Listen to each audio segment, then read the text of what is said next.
สบายดีพ่อแม่พี่น้องป้องไปมาทุกคนเด้อมื้อนี้แม่ครัวเฮ็ดแจ่วบองพี่น้องแจ่วบองสูตรนี้เฮ็ดกินก็ได้เฮ็ดขายก็ดีเด้อพี่น้องเด้อแม่ครัวก็เฮ็ดปีละเทื่อเนาะเฮ็ดปีหนึ่งเทื่อหนึงเพราะว่าคิดอย่างแล้วก็เฮ็ดประเทศแล้วก็เฮ็ดหลายเติบจัดเต็มเลยปั่นเพื่อพี่เพื่อน้องผู้ใดอยากกินน้ำเนาะที่ว่าเพิ่นเคยกินแล้วเพิ่นจะกินเพิ่นก็มาเอาน้ำได้นะพี่น้องเนาะแม่ครัวทำอิฐแม่ครัวก็จะมีหนังแห้งเด้อเอามาแต่บ้านเฮาอันนี้หนังแห้งนี่ครึ่งกิโลพี่น้องเอามาล้างทำความสะอาดดีๆแล้วแม่ครัวก็เอาไปแช่น้ำไว้นะแช่ไว้5-6 ชั่วโมงหรือว่าข้ามคืนเลยก็ดีเด้อพี่น้องเด้อหลังจากแช่แล้วก็มาล้างตื่มอีกพี่น้องล้างคักๆแล้วก็ไปต้มได้เป็นนี่ต้มนี่ถ้าเฮาแช่ได้ดนเฮาก็จะบ่ได้ต้มดนเนาะอันนี้แม่ครัวแช่บ่ได้ดนปานใดต้ม3 ชั่วโมงพี่น้อง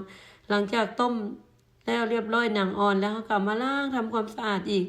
3 4 5 6 7น้ำพุ่นแหละพี่น้องจนมันบ่เมือกพุ่นแหละเอาจนมันขาวจนพรพุ่นเนาะหลังจากนั้นก็ไปปาไว้ให้มันเสด็จน้ำแล้วก็เอามาแช่น้ำปลาเด้อพี่น้องเด้อแม่ครัวใส่หมดกระตุกนี่แหละน้ำปลา700 ml นี่เอาแช่ไว้แล้วแช่ไว้ประมาณ4-5 ชั่วโมงขึ้นเมื่อหรือว่าข้ามคืนก็บ่เป็นหยังเด้อพี่น้องเด้อสูตรนี้จะเฮ็ดให้หนังเฮาอ่อนเนาะอันนี้แม่ครัวมีข่าดิบเด้อเอาข่าดิบนี่ไปซอยมุนๆแล้วก็ตำแล้วก็ไปอบใส่ใบขี้หูดน้อยนึงอันนี้เป็นหมักเพชรเด้อหมักเพชรแม่ครัวนี่มีประมาณ300 กรัมเด้อพี่น้องเด้อเอาไป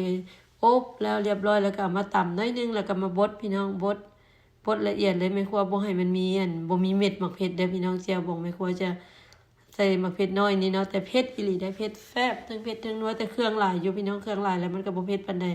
แม่ครัวใส่กระเทียมเกี่ยวนี่โลครึ่ง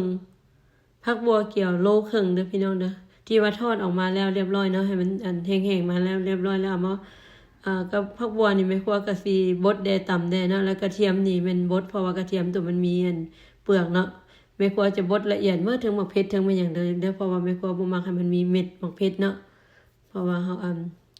บางคนหลายคนเพิ่นก็บ่มักกินเม็ดหมักเพชรคือแม่ครัวนี่มันบ่มักแล้วเม็ดหมักเพชรนี่เพราะมันแข็งเนาะก็บ่ดีต่อสุขภาพเฮาหลังจากนั้นก็บดเรียบร้อยเป็นที่เรียบร้อยแล้วเนาะแม่ครัวก็จะมาปรุงน้ำเครื่องปรุงมันเด้อพี่น้องเด้อน้ำตาลโลนึงพี่น้องน้ำตาลโลนึงใส่กับเป็นนัวพวงแกงนึงคนให้มันหอกเหลืองอ้อยๆขึ้นมาแล้วก็เติมน้ำไป2 ลิตรเด้อพี่น้องเด้อ2 ลิตรแล้วก็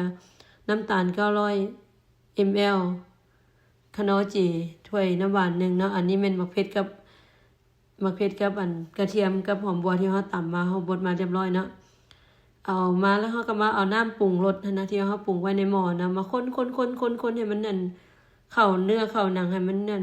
ซีมรสชาติได้แล้วไม่ควรจึงเอาไปขึ้นเตาไปข้างเตาเนาะไปเคี่ยวอยู่ในเตาตื่มเพราะว่าเพื่ออยากให้เจลเฮามันกุ้มดนนะพี่น้องเด้อหลังจากนั้นก็เอาหนังที่ว่าแช่อยู่ในน้ำปลาเนาะเฮาเอาแต่หนังเด้อพี่น้องเด้อบ่ได้เอาน้ำปลามันเด้อน้ำมันเฮาต้องเอาแต่หนังมาแล้วก็มาคนใส่แล้วก็ข้างหม้อขึ้นเด้อพี่น้องจนมันสุกเรียบร้อยฮ้อนเรียบร้อยแล้วก็มอดไฟลงแล้วก็หามันเย็นแล้วก็มาแพ็คใส่กล่องพี่น้องวันนี้ก็เป็นพร้อมกินพร้อมเสิร์ฟแล้วพี่น้องสุดท้ายนี้ก็สิได้ขอจบคลิปลงเท่านี้เด้อโชคดีมาทุกคนขอบใจหลายๆเจอกันใหม่คลิปหน้าบ๊ายบาย